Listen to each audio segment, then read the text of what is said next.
सदाशिवसमारम्भां शङ्कराचार्यमध्यमाम् अस्मदाचार्यपर्यन्तां वन्दे गुरुपरम्पराम्।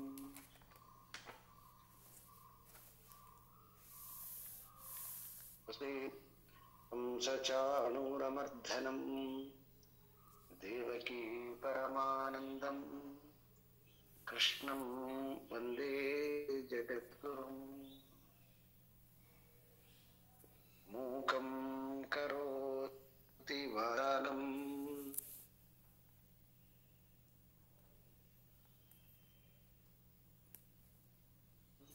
पङ्गुं लङ्घयते गिरिं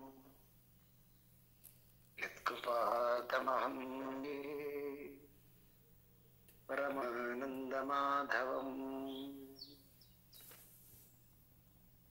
ॐ सहना भवतु सहनौ भुनक्तु सह वीर्यं करवावहै तेजस्विनावधीतमस्तु मा विद्विषावहै। ॐ शान्ति शान्ति शान्तिः।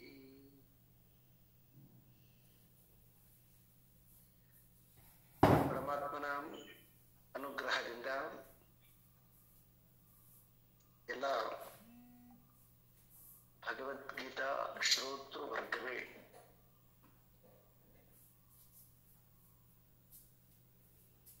ಈ 13ನೇ ಅಧ್ಯಾಯ ವಿಶೇಷವಾಗಿ 6 ಪ್ರಶ್ನೆಗಳನ್ನ ತಗೊಂಡು ಡಿಸ್ಕಸ್ ಮಾಡಿರ್ತಕ್ಕಂತಹದ್ದು. ಕ್ಷೇತ್ರ ಅಂತಂದ್ರೇನು, ಕ್ಷೇತ್ರಜ್ಞ ಅಂತಂದ್ರೇನು, ಪ್ರಕೃತಿ ಅಂದ್ರೇನು, ಪುರುಷ ಅಂತಂದ್ರೇನು, ಮತ್ತು ಜ್ಞಾನ ಅಂತಂದ್ರೇನು, ಜ್ಞೇಯ ಅಂತಂದ್ರೇನು, ಇವು ಎಲ್ಲವೂ ಹಾಗೆ ನೋಡುವಾಗ ಬೇರೆ ಬೇರೆಯಾಗಿ ಕಂಡ್ರೂ ಕೂಡ ಅದರ ಹಿನ್ನೆಲೆ ಯಾಕಂತಂದ್ರೆ ಎಲ್ಲಾ ಉಪನಿಷತ್ತುಗಳು ತಿಳಿಸುವಂತಹದ್ದು ಒಂದು ಸತ್ಯ ಏನು ಅಂತಂದ್ರೆ ಪರಮಾತ್ಮನೊಬ್ಬನೇ ಸತ್ಯ. ಮತ್ತೆ ಪರಮಾತ್ಮನಿಂದ ಬಂದಿರತಕ್ಕಂತಹ ಯಾವುದು ಜಗತ್ತು ಇದೆಯೋ ಅದು ಎಲ್ಲವೂ ಕೂಡ ಈ ಪರಮಾತ್ಮನ ಅಧೀನದಲ್ಲಿ ಇರತಕ್ಕಂಥದ್ದು. ಜನ್ಮಾದ್ಯಸ್ಯ ಯತಃ ಅಂತ ಸೂತ್ರ ವ್ಯಾಸಬಾದರಾಯಣರದು. ಅವನಲ್ಲಿ ಇದು ವ್ಯಕ್ತವಾಗಿರ್ತಕ್ಕಂಥದ್ದು, ಪರಮಾತ್ಮನಲ್ಲಿ ಕಾಣಿಸಿಕೊಂಡಿರ್ತಕ್ಕಂಥದ್ದು. ಈ ಪರಮಾತ್ಮ ಮತ್ತು ಪರಮಾತ್ಮನಲ್ಲಿ ಕಾಣಿಸಿಕೊಂಡಿರ್ತಕ್ಕಂತಹ ಯಾವುದು ಜಗತ್ತು ಮತ್ತೆ ಜಗತ್ತಿನಿಂದ ಹುಟ್ಟಿರ್ತಕ್ಕಂತಹ ಜೀವಿಗಳು ನಾವೆಲ್ಲರೂ ಕೂಡ ಇಷ್ಟೊಂದು ಭೇದ ನಾವು ನೋಡ್ತೀವಿ. ಅದರ ವ್ಯಕ್ತತೆ ಭೇದದಿಂದ ಕೂಡಿದೆ. ಆದರೆ ಅದರ ಮೂಲ ಗುಣ, ಅದರ ಮೂಲ ಸ್ವಭಾವ ಏನಿದೆಯೋ ಅದು ಏಕತೆಯಿಂದ ಕೂಡಿದೆ. ಅನೇಕತೆಯಲ್ಲಿ ಏಕತೆ ಅಂತ ಅದರ ವಿಶೇಷತೆ. ಆದರೆ ನಮಗೆಲ್ಲರಿಗೂ ಕೂಡ ಅನೇಕತೆಯಲ್ಲೇನೆ ಅಭಿಮಾನ ಇರೋದರಿಂದ, ಅನೇಕತೆಯ ಸತ್ಯತ್ವ ಗಾಢವಾಗಿರೋದರಿಂದ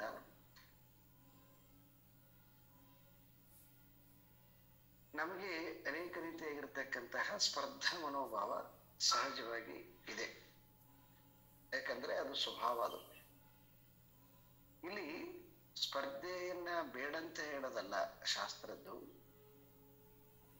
ಸ್ಪರ್ಧೆಯನ್ನ ಮಾಡು, ಜೀವನವನ್ನ ಮಾಡು. ಆದ್ರೆ ಈ ಜೀವನವನ್ನ ಮಾಡುವಾಗ ಏನು ದುಃಖ,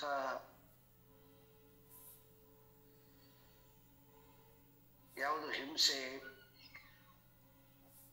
ಇದು ಎಲ್ಲ ಏನು ಸಂಗತಿಗಳಿದೆ ಅಲ್ವಾ, ಇದು ನಮ್ಮ ಮನಸ್ಸನ್ನ ವಿಕ್ಷೇಪಗೊಳಿಸಿ ಪ್ರಕ್ಷುಬ್ಧಗೊಳಿಸಿ ಮನಸ್ಸಿನ ತಲ್ಲಣ ಉತ್ಪತ್ತಿ ಮಾಡುತ್ತೆ. ಅದಕ್ಕೆ ದಾಸರು ತಲ್ಲಣಿಸದಿರು ಕಂಡ್ಯ ತಾಳು ಮನವೇ ಅಂತ ಆ ತಲ್ಲಣದಿಂದ ಸ್ವಲ್ಪ ಮುಕ್ತರಾಗ್ಲಿಕ್ಕೋಸ್ಕರ ಸಲುವಾಗಿ ಅನೇಕ ದಾಸರು, ಸಂತರು, ಮಹಾಂತರು, ಋಷಿಗಳು ನಮಗೆಲ್ಲ ಬೇರೆ ಬೇರೆ ರೀತಿಯಾಗಿ ಉಪದೇಶ ಮಾಡಿರ್ತಕ್ಕಂತಹದ್ದು. ಅವರು ಏನು ಯಾವ ಒಂದು ಆನಂದವನ್ನ ಅನುಭವಿಸಿದ್ರು ಆ ಆನಂದವನ್ನ ಎಲ್ಲರೂ ಅನುಭವಿಸ್ಬೇಕು ಅಂತಕ್ಕಂತಹ. ಸರ್ವೇ ಜನಾಃ ಸುಖೀನಃ ಭವಂತಿ. ಸುಖೀನಃ ಎಲ್ಲರೂ ಕೂಡ ಸುಖವಾಗಿರ್ಬೇಕು. ಸರ್ವೇ ಸಂತು ನಿರಾಮಯಾಃ ಎಲ್ಲರೂ ಕೂಡ ಆರೋಗ್ಯವಾಗಿರ್ಬೇಕು.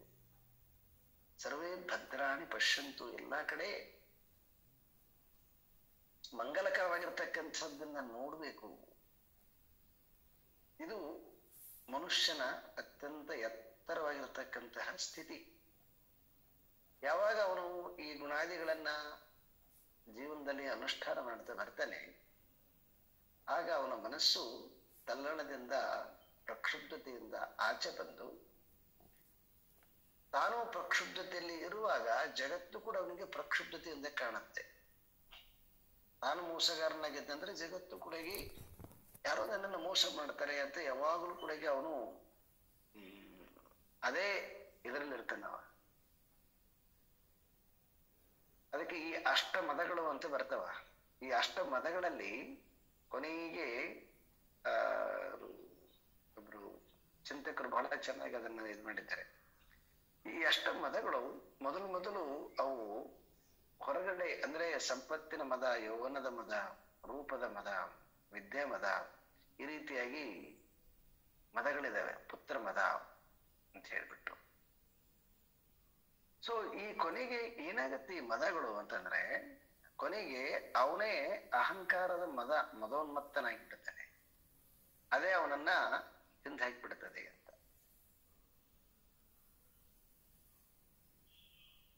ಆ ಕಾರಣದಿಂದ ನಾವು ಈ ಪ್ರಕ್ಷುಬ್ಧ ಮನಸ್ಸು ಅಂತ ಏನು ಕರಿತೀವಿ, ಈ ಪ್ರಕ್ಷುಬ್ಧ ಮನಸ್ಸಿನಲ್ಲಿ ಇರುವಾಗ ನಾವ್ಯಾರು ಕೂಡ ಆನಂದವಾಗಿ ಶಾಂತವಾಗಿ ಇರಕ್ಕೆ ಸಾಧ್ಯ ಇಲ್ಲ. ಅದಕ್ಕೆ ಈ ಪ್ರಕ್ಷುಬ್ಧವಾದ ಮನಸ್ಸಿನಿಂದ ಸ್ವಲ್ಪ ನಾವು ಮೇಲೆ ಬರಬೇಕು ಅಂತಂದ್ರೆ, ಈ ಜೀವ ಅಂತಂದ್ರೇನು, ಜಗತ್ತು ಅಂತಂದ್ರೇನು, ಈ ವೈವಿಧ್ಯತೆ ಅಂತಂದ್ರೇನು, ಈ ಎಲ್ಲದಕ್ಕೆ ಕಾರಣವಾಗಿರ್ತಕ್ಕಂಥ ಆ ಈಶ್ವರ ಅಂತಂದ್ರೇನು, ಈ ಎಲ್ಲ ಸಂಗತಿಗಳು ಸ್ವಲ್ಪ ನಮಗೆ ಚೆನ್ನಾಗಿ ಪರಿಚಯ ಆಗುವಂತಂದ್ರೆ ಆಗ ನಮ್ಮ ನೋಡುವಂತಹ ದೃಷ್ಟಿಕೋನ, ನಮ್ಮ ವ್ಯವಹಾರ ಇದೆಲ್ಲವೂ ಕೂಡ ನಿಧಾನವಾಗಿ ಬದಲಾವಣೆ ಆಗುತ್ತಾ ಬರ್ತದೆ. ತತ್ ಕಾರಣೇನ ಶಾಸ್ತ್ರಚಿಂತನ, ಮೋಕ್ಷ ಅಂತಕ್ಕಂತಹದ್ದು, ಆ ಪರಮಾತ್ಮನನ್ನ ಸೇರುವಂತಹದ್ದು, ಅದು ಇರಲಿ ತುಂಬಾ ಮುಂದಿನ ಮಾತು. ಆದರೂ ಕೂಡ ಈಗ ಜೀವನದಲ್ಲಿ ಇರೋದರಲ್ಲಿ ಹೇಗೆ ಹ್ಯಾಪಿಯಾಗಿ ಬದುಕಬೇಕು ಅಂತಹ ಒಂದು ಮನೋಸ್ಥಿತಿ ಜ್ಞಾನದಿಂದ ಮತ್ತು ಜ್ಞಾನವನ್ನ ವಿಜ್ಞಾನಮಯವಾಗಿ ಮಾಡಿಕೊಳ್ಳೋದ್ರಿಂದ, ಅಂದ್ರೆ ಅದನ್ನ ಅನುಸಂಧಾನ ಮಾಡೋದ್ರಿಂದ ಆಗ ಮನುಷ್ಯ ಇರುವ ವ್ಯವಸ್ಥೆಯಲ್ಲಿ ಸುಖಿಯಾಗಿ ಇರಕ್ ಬರ್ತದೆ. ಅಂತಹ ಒಂದು ಸುಖದ ಸೂತ್ರವನ್ನ ಕಟ್ಟಿಕೊಡ್ತಕ್ಕಂತಹದ್ದು ಈ ಭಗವದ್ಗೀತೆಯ ವಿಶೇಷತೆ. ಅನೇಕತೆಯನ್ನ ತೋರಿಸಿ ಅನೇಕತೆಯ ಹಿಂದಗಡೆ ಏಕತೆ ಇರ್ತಕ್ಕಂತಹ ಒಂದು ಜ್ಞಾನವನ್ನ ನೋಡಿಸುವಂತಹದ್ದು ಈ ಭಗವದ್ಗೀತೆಯ ವಿಶೇಷತೆ. ಜ್ಞೇಯ ಅಂತ ಕರೆದಿದೆ. ಜ್ಞೇಯ ಅಂತಂದ್ರೆ ಪರಮಾತ್ಮ ಯಾವನು ತಿಳಿಯಲ್ಪಡ್ತಕ್ಕಂಥವನು. ತಿಳಿಲಿಕ್ಕೆ ಯಾವುದನ್ನ ತಿಳಿದ್ರೆ ಎಲ್ಲ ದುಃಖದಿಂದ ಮುಕ್ತಿ ಆಗುತ್ತವಿ. ಅಂತಹ ಜ್ಞೇಯ ವಸ್ತುವನ್ನು ತಿಳಿಬೇಕು.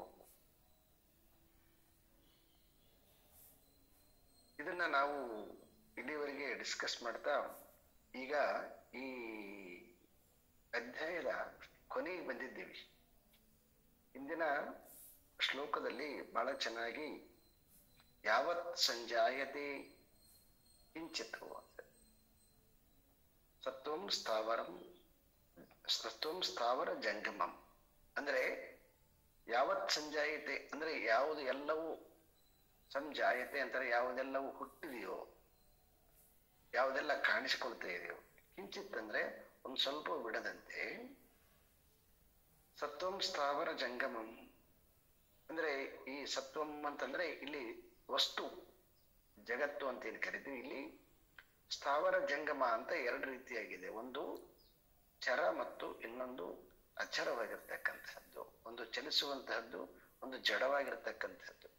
ಎರಡು ರೀತಿಯಾಗಿರ್ತಕ್ಕಂತಹ ಜಗತ್ತು. ಇದು ಎಲ್ಲವೂ ಕೂಡ ಯಾವುದರಿಂದ ಅಂದ್ರೆ ಕ್ಷೇತ್ರಜ್ಞ ಸಂಯೋಗ. ಕ್ಷೇತ್ರ ಮತ್ತು ಕ್ಷೇತ್ರಜ್ಞ, ಆ ಈಶ್ವರ ಮತ್ತು ಪ್ರಕೃತಿ, ಈ ಇಬ್ಬರ ಸಂಯೋಗದಿಂದ ಇದು ಉತ್ಪತ್ತಿಯಾಗಿರ್ತಕ್ಕಂತಹದ್ದು. ತತ್ ವಿದ್ಧಿ ಹೇ ಭರತರ್ಷಭ, ಹೇ ಭರತಕುಲ ಶ್ರೇಷ್ಠನೇ, ಭರತಕುಲದಲ್ಲಿ ಅತ್ಯಂತ ಬಲಿಷ್ಠನಾಗಿರ್ತಕ್ಕಂತಹ,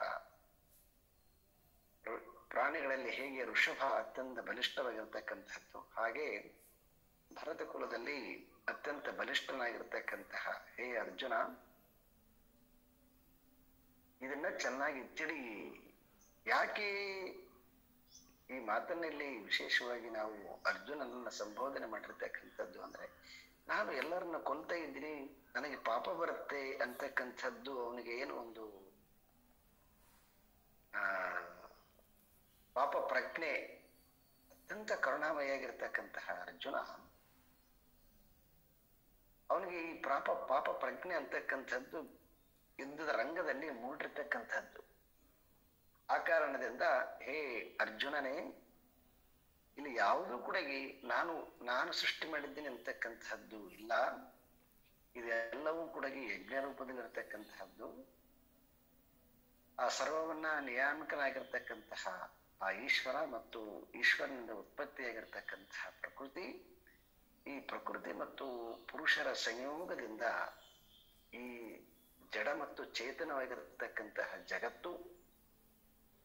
ಹಾಗಾಗಿ ಇಲ್ಲಿ ಯಾವುದು ಜನಿಸ್ಲಿಕ್ಕೆ ಕಾರಣವಾಗಿದೆಯೋ ನಾಶವಾಗ್ಲಿಕ್ಕೂ ಕೂಡ ಅದೇ ಕಾರಣವಾಗಿದೆ. ದಟ್ ಈಸ್ ಪ್ರಕೃತಿ ಧರ್ಮ, ಈಶ್ವರ ಧರ್ಮ, ಪರಮಾತ್ಮ ಧರ್ಮ. ಈ ರೀತಿಯಾಗಿ ಯಾವಾಗ ಪರಮಾತ್ಮನ ಧರ್ಮವನ್ನ ಅರ್ಥ ಮಾಡಿಕೊಡ್ತಾನೆ, ಆಗ ಅವನಿಗೆ ಇಲ್ಲಿ ಏನಾಗುತ್ತೆ ಅಂತಂದ್ರೆ, ಇಲ್ಲಿ ಪುಣ್ಯ ಪಾಪ ಅಂತಕ್ಕಂತಹ ಒಂದು ಲೇಪದಿಂದ ದಾಟಿಬಿಟ್ಟು ಈಶ್ವರನ ಒಂದು ಉಪಕರಣವಾಗಿ, ಈಶ್ವರನ ಉಪಕರಣವಾಗಿ ಅವನು ಕೆಲಸವನ್ನ ಮಾಡ್ತಾನೆ. ಹಾಗೆ ಮಾಡಿದಾಗ ಕರ್ಮದ ಲೇಪವಿಲ್ಲದೆ, ಕರ್ಮದಲ್ಲಿ ಇದ್ರೂ ಕೂಡ ಕರ್ಮದ ಲೇಪವಿಲ್ಲದೆ, ಮನಸ್ಸಿನ ತಲ್ಲಣ ಇಲ್ಲದೆ ನಾವು ಆನಂದವಾಗಿ ಬದುಕಬಹುದು. ಸ್ವಭಾವದಿಂದ ನಮಗೇನಾಗುತ್ತೆ ಅಂತಂದ್ರೆ, ಇವೆಲ್ಲ ಸಾಮಾನ್ಯವಾಗಿರ್ತಕ್ಕಂತಹ ಅಜ್ಞಾನದ ಗುಣಗಳು ಇರುತ್ತವೆ. ಆದ್ರೆ ಅದನ್ನ ಏನ್ ಮಾಡ್ಬೇಕು ಅಂತಂದ್ರೆ, ಈ ಜ್ಞಾನದಿಂದ ಅದನ್ನ ನಾವು ಓವರ್ಟೇಕ್ ಮಾಡ್ಬೇಕು. ಅದನ್ನ ನಿಭಾಯಿಸ್ಕೊಂಡು ಒಂದು ಕ್ಷಣ ಒಮ್ಮೆ ನಮ್ಮ ದೃಷ್ಟಿಕೋನ ತಪ್ಪಿದ್ರು ಕೂಡ ಮತ್ತೆ ಪುನಃ ಜ್ಞಾನದಿಂದ ಅದನ್ನ ನಾವು ಪಡ್ಕೊಳ್ತಕ್ಕಂತಹ, ಮತ್ತೆ ಪುನಃ ಆ ಸ್ಥಿತಿಗೆ ಬರ್ತಕ್ಕಂತಹ ಅರ್ಜುನ ಹಾಗೆ ಆಗಿದ್ನಲ್ವಾ. ಯುದ್ಧನೇ ಬೇಡ ಅಂತ ಅನ್ಕೊಂಡಿದ್ದ.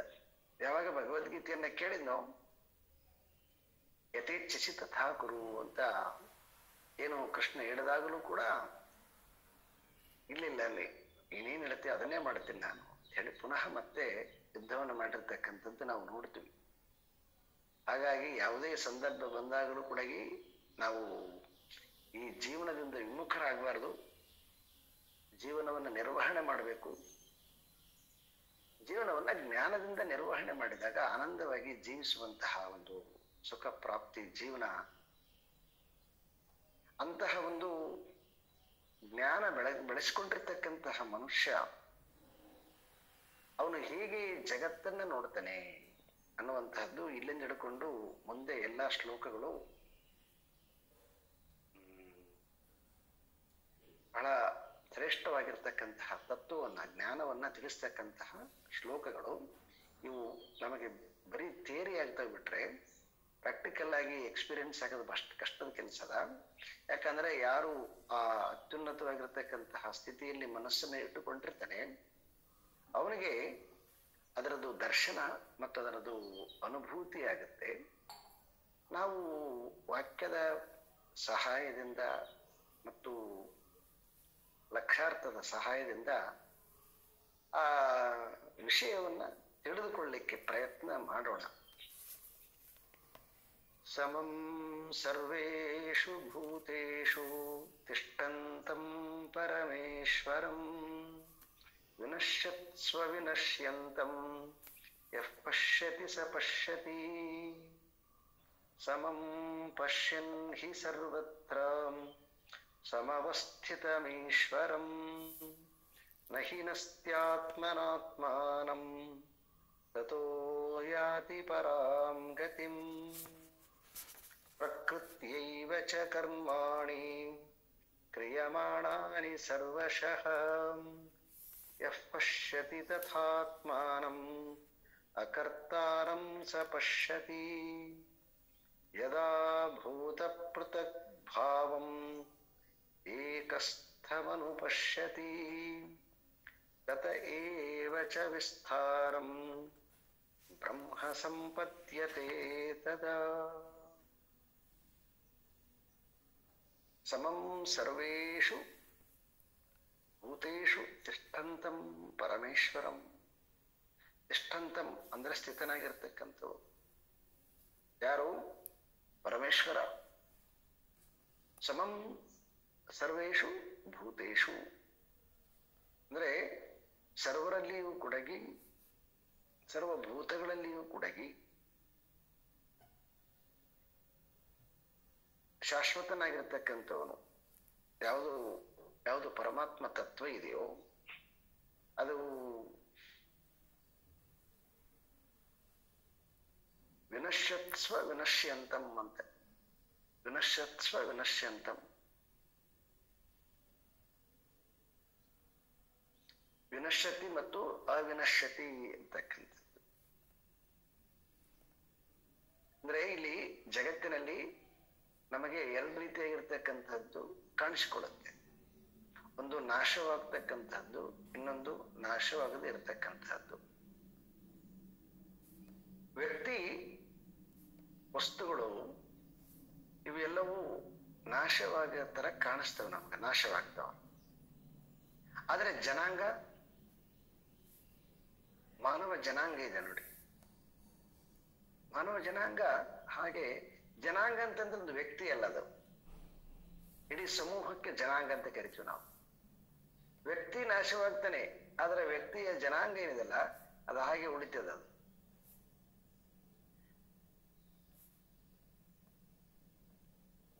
ನಿಮಗೆ ಹಿಂದಿನ ಶ್ಲೋಕಕ್ಕೆ ಹೋಗ್ಬೇಕು. ಅಂದ್ರೆ ಪರಮಾತ್ಮನನ್ನ ನಾವು ಎರಡು ರೀತಿಯಿಂದ ನೋಡಬಹುದು. ಜಗತ್ತಿನ ದೃಷ್ಟಿಯಲ್ಲಿ ಕೂಡ ಪರಮಾತ್ಮ ಹೆಂಗದೇನಂತಂದ್ರೆ, ಶೋಚ ನನ್ನ ಶೋಚಿಸ್ತು ಪ್ರಜ್ಞಾವಾದಾಂಶ್ಚ ಭಾಷೆ ಗತಾಸೂನ ಗತಾಸೂಶ್ಚ ನ ಶೋಚಂತಿ ಪಂಡಿತಾ ನತ್ವೇವಾಹಂ ಜಾತು ನಾಸಂ ನತ್ವಂ ನೇಮಿ ಜನಾಧಿಪಾಃ ನ ಚೈವ ನ ಭವಿಷ್ಯಾಮಃ ಸರ್ವೇ ವಯಮತಃ ಪರಂ. ಏನು ಉಪದೇಶ ವಾಕ್ಯ, ಆ ಉಪದೇಶ ವಾಕ್ಯವನ್ನು ಇಲ್ಲಿ ನೆನಪು ಮಾಡ್ಬಿಡ್ಬೇಕು. ಇಲ್ಲಿ ಒಂದು ಸತತ ಯಾವಾಗಲೂ ಇರ್ತಕ್ಕಂಥದ್ದು ಒಂದಿದೆ, ಮತ್ತೆ ಅದರ ಜೊತೆಗೆ ಒಂದು ನಾಶವಾಗ್ತಕ್ಕಂಥದ್ದು ಒಂದಿದೆ. ಯಾವುದನ್ನ ನಾವು ಜೀವ ಅಂತ ಕರಿತೀವಿ, ಆ ಜೀವ ಅಂತಕ್ಕಂಥದ್ದು ನಾಶವಾಗೋದಿಲ್ಲ. ಆದರೆ ಜೀವದ ಕರ್ಮದಿಂದ ಕಾಣಿಸಿಕೊಂಡಿರ್ತಕ್ಕಂತಹ ಶರೀರ ಇದೆಯಲ್ವಾ, ಅದು ನಾಶವಾಗ್ತಕ್ಕಂಥದ್ದು. ನಾಶ ಅಂತಂದ್ರೆ ನಾವು ಅದಿವಲ್ರಿ ಅಂತ ನಮಗೆ ಫೀಲ್ ಆಗ್ಬೋದು. ನಾಶ ಅಂತಂದ್ರೆ ಹಾಗಲ್ಲ, ಅದು ವಿಕಾರವಾಗತಕ್ಕಂಥದ್ದು. ವಿಕಾರಕ್ಕೆ ನಾಶ ಅಂತ ಅರ್ಥ. ತನ್ನ ಸ್ವರೂಪವನ್ನ ಬದಲಾಯಿಸಿಕೊಳ್ತಕ್ಕಂಥದ್ದಕ್ಕೆ. ಆ ಸ್ವರೂಪ ಬದಲಾವಣೆ ಅಂದ್ರೆ ಅದು ನಾಶ ಆಗ್ಬೇಕಲ್ಲ, ನಾಶ ಆಗಿ ಇನ್ನೊಂದು ತಗೋಬೇಕಲ್ವ. ಸೊ ಹಾಗಾಗಿ ಇಲ್ಲಿ ಜಗತ್ತಿನಲ್ಲಿ ಯಾರು ಈ ಜ್ಞಾನವನ್ನ ತಿಳ್ಕೊಂಡಿರ್ತಕ್ಕಂಥವನಿದನೋ ಅವನು ಹೇಗೆ ನೋಡ್ತಾನೆ ಜಗತ್ತನ್ನಂತಂದ್ರೆ, ಸರ್ವ ಸಮಂ ಪಶ್ಯನ್ ಹಿ ಸರ್ವತ್ರ. ಸಮಂ ಸರ್ವೇಷು ಭೂತೇಷು ತಿಷ್ಠಂತಂ ಪರಮೇಶ್ವರಂ. ಅಂದರೆ ಎಲ್ಲಾ ವಸ್ತುಗಳಲ್ಲಿ, ಚರಾಚರ ವಸ್ತುಗಳಲ್ಲಿ, ಭೂತಗಳಲ್ಲಿ ಎಲ್ಲೆಲ್ಲಿಯೂ ಕೂಡ ಈ ನಾಶವಾಗ್ತಕ್ಕಂಥದ್ದು ಒಂದು, ನಾಶವಾಗದೇ ಇರತಕ್ಕಂಥದ್ದು. ಈ ನಾಶವಾಗದೇ ಇರತಕ್ಕಂತಹ ವಸ್ತುವನ್ನ ಯಃ ಪಶ್ಯತಿ ಸ ಪಶ್ಯತಿ. ಇಟ್ ಈಸ್ ಎ ಬ್ಯೂಟಿಫುಲ್ ಕೊನೆ ವರ್ಡ್ ಇದು.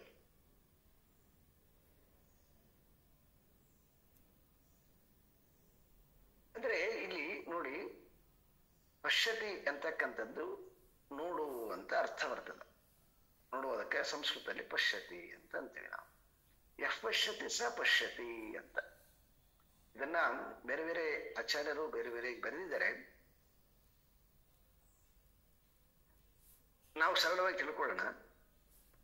ನಾವೆಲ್ಲರೂ ಕೂಡ ನೋಡ್ತಾ ಇದ್ದೀವಿ, ನಾಶ ಆಗ್ತಕ್ಕಂಥದ್ದನ್ನ ಅವರು ತೀರ್ಕೊಂಡ್ರು, ಇವ್ರು ತೀರ್ಕೊಂಡ್ರು, ಅದು ಸುಟ್ಟು ಹೋಯ್ತು, ಹಿಂಗೆಲ್ಲ ನೋಡ್ತಾ ಇದ್ದೀವಿ. ಅಂದ್ರೆ ನಮಗೆ ಬೇರೆ ಬೇರೆ ಕಾಣಿಸ್ತಾ ಇವೆ. ನಾಶ ಆಗ್ತಕ್ಕಂಥದ್ದು ಕಾಣಿಸ್ತಾ ಇದೆ, ಇರೋದು ಕಾಣಿಸ್ತಾ ಇದೆ. ಆದ್ರೆ ಯಾರು ಈ ಕ್ಷೇತ್ರ ಮತ್ತು ಕ್ಷೇತ್ರಜ್ಞನ ಸಂಯೋಗದಿಂದ ಹುಟ್ಟಿರ್ತಕ್ಕಂತಹ ಜಗತ್ತು ಅಂತ ಯಾರು ಸ್ಪಷ್ಟವಾಗಿ ತಿಳ್ಕೊಂಡಿದ್ದಾನೋ ಅಂತಹ ಜ್ಞಾನಿಗೆ ಯಃ ಪಶ್ಯತಿ ಸಹ ಪಶ್ಯತಿ. ಅಂದ್ರೆ ಅವನು ತನ್ನಲ್ಲಿ ಕೂಡ ತಿಳ್ಕೊಳ್ತಾನೆ. ಏನ್ ತಿಳ್ಕೊಳ್ತಾನೆ ಅಂದ್ರೆ, ತಾನು ಕೂಡ ನಾಶವಾಗ್ತಾ ಇರ್ತಕ್ಕಂತಹ ಈ ದೇಹದಲ್ಲಿ ಇದ್ರೂ ಕೂಡ ನಾನು ನಾಶವಾಗದೇ ಇರ್ತಕ್ಕಂಥವನು ಅನ್ನುವಂತಹ ಜ್ಞಾನ ಯಾವನಿಗೆ ಆಗತ್ತೆ, ಅವನು ಹೊರಗಡೆ ಕೂಡ ಅದನ್ನೇ ನೋಡ್ತಾನವ. ಇದು ಬಹಳ ಪ್ರಮುಖವಾಗಿರ್ತಕ್ಕಂತಹ ಅರ್ಥ. ಆದರೆ ಇದನ್ನ ವಿವರಣೆಕಾರರು ಬೇರೆ ಬೇರೆಯಾಗಿ ವಿವರಿಸಿದ್ದಾರೆ. ಮೊದಲು ಅವನು ಅಜ್ಞಾನದಿಂದ ನೋಡ್ತಕ್ಕಂಥದ್ದು ಮತ್ತೆ ಜ್ಞಾನದಿಂದ ನೋಡ್ತಕ್ಕಂಥ. ಜ್ಞಾನ ಅಂದ್ರೆ ಲೌಕಿಕ ಅರ್ಥದಲ್ಲಿ ನೋಡ್ಕೊಳ್ಳೋಣ. ಹೇಗೆ ಅಂತಂದ್ರೆ, ಈಗ ಒಂದಿಷ್ಟು ಈ ಕಣ್ಣು, ಅದೆಂತ ಕಣ್ಣು ಅಂತ ಹೇಳ್ತಾರೆ, ಅಂತಹ ಕಣ್ಣಿರ್ತಕ್ಕಂಥವ್ರಿಗೆ ಎರಡು ಚಂದ್ರರು ಕಾಣ್ತಾರೆ ಅಂತ. ಎಷ್ಟು ಚಂದ್ರ ಅಂತಂದ್ರೆ ಅವನು ಎರಡು ಚಂದ್ರ ಅಂತ ಹೇಳ್ತಾನೆ ಅಂತ. ಇದಕ್ಕೊಂದು ಬಹಳ ಕಥೆ ಇದೆ, ತುಂಬಾ ಜೋಕಿದೆ, ತಮಾಷೆಯಾಗಿ. ಒಂದ್ಸಾರಿ ಒಬ್ಬ ಈ ಜ್ಞಾನ ತಿಳಿದಿರ್ತಕ್ಕಂಥವನು ಹೊರಟಿದ್ನಂತ ರಸ್ತೆಯಲ್ಲಿ ಹೋಗುವಾಗ. ಆ ಕಡೆಯಿಂದ ರಾತ್ರಿ ಅಂದ್ರೆ 8 o'clock ಸಮಯ, ಇಬ್ರು ಚೆನ್ನಾಗಿ ಡ್ರಿಂಕ್ಸ್ ಮಾಡಿರ್ತಕ್ಕಂಥವ್ರು ಆ ಕಡೆಯಿಂದ ಬರ್ತಾ ಇದ್ರು. ಅವರಿಬ್ಬರಲ್ಲಿ ಒಂದು ಗಲಾಟೆ ಶುರುವಾಗಿತ್ತು. ಯಾಕಂದ್ರೆ ಡ್ರಿಂಕ್ಸ್ ಮಾಡಿದ್ಮೇಲೆ ಗೊತ್ತಲ್ವಾ, ಅಂದ್ರೆ ಅವ್ರದ್ದೇನಾಗುತ್ತೆ, ಬುದ್ಧಿ ಸ್ವಾಧೀನ ತಪ್ಪಿಬಿಡ್ತದೆ. ಇಬ್ಬರು ಗಲಾಟೆ ಮಾಡ್ತಾ ಇದ್ರು. ಏನು ಗಲಾಟೆ ನಡೆದಿತ್ತು ಅಂತಂದ್ರೆ, ಒಬ್ಬನು ಹೇಳಿದ, ಇಲ್ಲಿ ಮೇಲೆ ನೋಡು ಅಂತಂದ ಅವನು. ನೋಡು, ಇವತ್ತೇನು ವಿಶೇಷ, ಇವತ್ತು ಇಬ್ಬರು ಚಂದ್ರರು ಮೂಡಿದ್ದಾರೆ ಅಂತಂದ. ಅವನು ಇವನಿಗಿಂತ ಸ್ವಲ್ಪ ಜಾಸ್ತಿ ತಗೊಂಡಿದ್ದಂತೆ ಕಾಣುತ್ತೆ. ಅವನು ಹೇಳಿದ, ನಿನ್ ಸರಿಯಾಗಿ ಕಾಣಿಸ್ತೇ ಇಲ್ಲ, 3 ಜನ ಇದ್ದಾರೆ ಅಂತಂದ. ಇವತ್ತು 3 ಜನ ಚಂದ್ರರಿದ್ದಾರೆ ಅಂತ ಅವನಂದ. ಇಲ್ಲ ಇಬ್ರೇ ಅಂತ ಇವನು, 3 ಜನ ಅಂತ ಅವನು. ಹೀಗೆ ವಾದ ಜೋರಾಗಿ ನಡೀತವ್ರಿಬ್ರಿಗೆ. ಈಗ ಅದು ನಿರ್ಣಯ ಆಗ್ಬೇಕಲ್ವ, ಈ ನಿರ್ಣಯ 3ನೇದವನು ಬರ್ಬೇಕಲ್ವಾ. ಇವನು ಈ ಜ್ಞಾನಿಯಾಗಿರ್ತಕ್ಕಂಥವನು ವ್ಯಾವಹಾರಿಕ ಜ್ಞಾನಿ, ಇವನೇನು ಆತ್ಮಜ್ಞಾನಿ ಅಲ್ಲ, ವ್ಯಾವಹಾರಿಕ ಜ್ಞಾನಿ. ಇವನು ಅವರಿಬ್ಬರು ವಾದ ಮಾಡಿಕೊಂಡು ಬರೋದು ಇವನು ದೂರದಲ್ಲಿ ಕೇಳಿಸ್ತಿದ್ದೆ, ಯಾಕಂದ್ರೆ ಜೋರಾಗಿ ಮಾತಾಡ್ತಿರ್ತಾರಲ್ವಾ. ಈಗ ತಗಲಾಕೊಂಡ್ಬಿಟ್ಟಿದ್ದೀನಿ, ಎಂತ ಮಾಡೋದು, ಹಾಗೆ ಹೋದ್ರಾಯ್ತು ನೋಡುವ ಅಂತ ಹೋದ. ಅಷ್ಟೊತ್ತಿಗೆ ಅವರಿಬ್ಬರು ಬರೋ ಇಲ್ಲಿ ನೋಡು, ನಮ್ಮಿಬ್ಬರ ಮಧ್ಯದಲ್ಲಿ ವಾದ ಅದ, ಈಗ ನೀನು 3ನೇದವನು ಕರೆಕ್ಟ್ ಆಗಿ ಹೇಳು, ಇಬ್ರು ಚಂದ್ರರಿದರು ಅಂತ ನಾನು ಹೇಳ್ತಾ ಇದ್ದೀನಿ, 3 ಜನ ಚಂದ್ರರಂತ ಅವನು ಹೇಳ್ತಾ ಇದ್ದಾನೆ, ಹೇಳು ಅಂತ. ಅದಕ್ಕೆ ಅವನು ತುಂಬಾ ಬುದ್ಧಿವಂತ ಆಗಿದ್ದ. ಹೇಳಿದವನು, ಸ್ವಾಮಿ, ನಾನು ಈ ಊರಿನವನಲ್ಲ, ನಾನು ಬೇರೆ ಊರಿನವನು. ಹಾಗಾಗಿ ನಿಮ್ಮೂರಿನ ಚಂದ್ರ ಎಷ್ಟು ಜನ ಇದ್ದಾರೆ ಅಂತ ನನಗೇನು ಗೊತ್ತು, ನೀವೇ ನಿರ್ಣಯ ಮಾಡಿಕೊಳ್ಳಿ ಅಂತ ಮುಂದಕ್ಕೆ ಹೋಗ್ಬಿಟ್ನಂತ.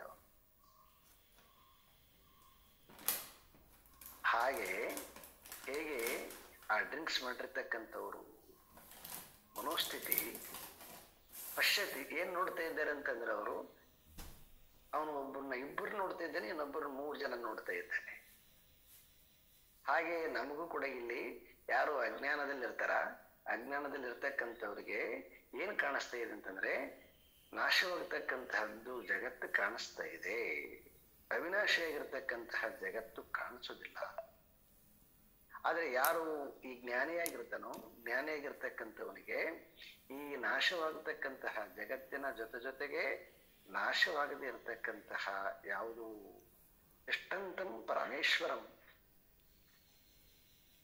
ಆ ಪರಮಾತ್ಮ ತತ್ವ ಏನಿದೆಯೋ ತತ್ಸ್ವರೂಪನಾಗಿರ್ತಕ್ಕಂತಹ ಬ್ರಹ್ಮಸ್ವರೂಪನಾಗಿರ್ತಕ್ಕಂಥ ಪರಮಾತ್ಮ ತನ್ನಲ್ಲಿ ಕೂಡ ಆ ಪರಮಾತ್ಮನನ್ನ ಕಾಣ್ತಾನೆ.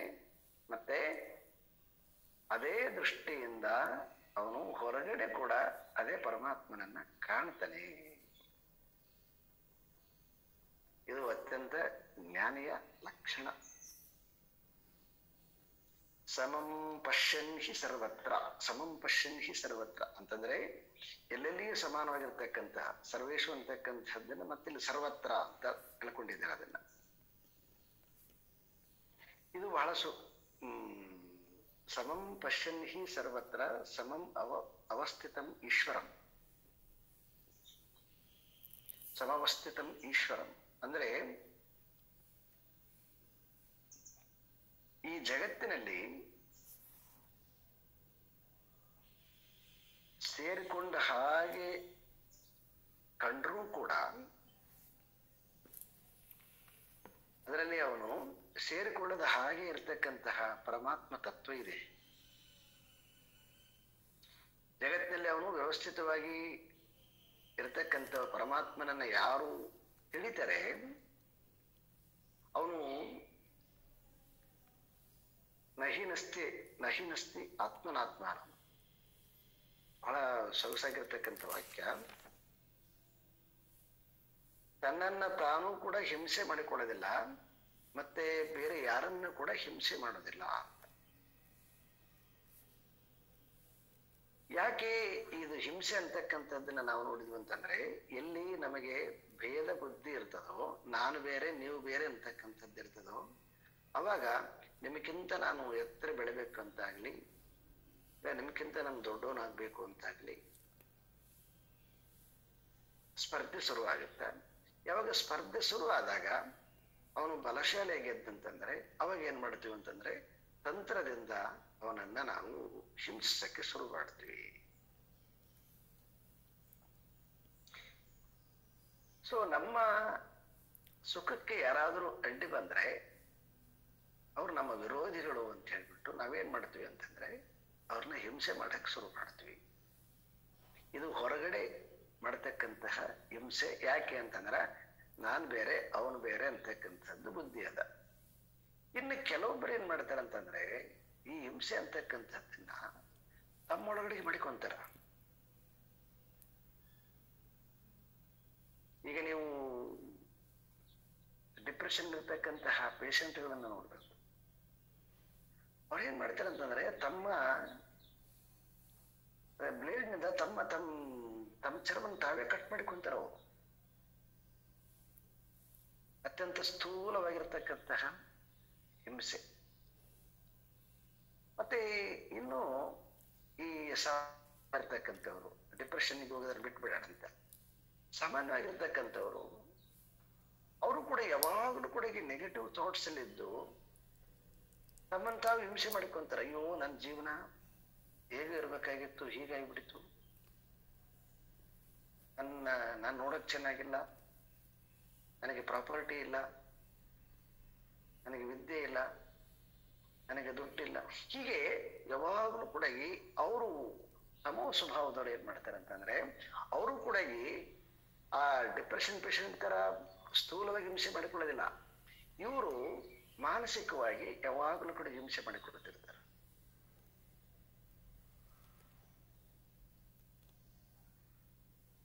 ಇನ್ನೂ ಕೆಲವೊಬ್ರು ಮುಂದುವರೆದೋಗಿ ತುಂಬಾ ಹೈಪರ್ ಇರ್ತಕ್ಕಂಥವ್ರು ಕೊನೆಗೆ ಏನಾಗ್ಬಿಡ್ತಾರೆ ಅಂತಂದ್ರೆ ತಮ್ಮನ್ನ ತಾವೇ ಕೂಡ ಹತ್ಯೆ ಮಾಡಿಕೊಂಡ್ಬಿಡ್ತಾರೆ. ಆತ್ಮಹತ್ಯೆ ಅಂತ ಕರಿತೀವಲ್ಲ.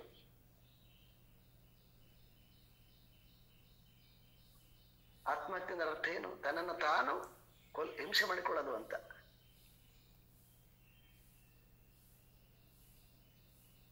ಹೀಗೆ ಯಾರಾದ್ರೂ ಮಾಡ್ತಾ ಇದ್ದಾರೆ, ಹೊರಗಡೆ ಯಾರು ಮಾಡ್ತಾ ಇದ್ದಾರೆ ಅಂದ್ರೆ ಹೊರಗಡೆಗೆ ಹಿಂಸೆ ಮಾಡ್ತಕ್ಕಂಥದ್ದು ಒಂದು ಪ್ರವೃತ್ತಿ, ಇನ್ನೊಂದು ತಮ್ಮನ್ನ ತಾವು ಹಿಂಸೆ ಮಾಡಿಕೊಳ್ತಕ್ಕಂಥದ್ದು ಒಂದು ಪ್ರವೃತ್ತಿ. ಅದಕ್ಕೆ ಯಾವಾಗಲೂ ಕೂಡ ಇದನ್ನ ನಾವು ಚೆನ್ನಾಗಿ ತಿಳ್ಕೊಂಡಿರ್ಬೇಕು.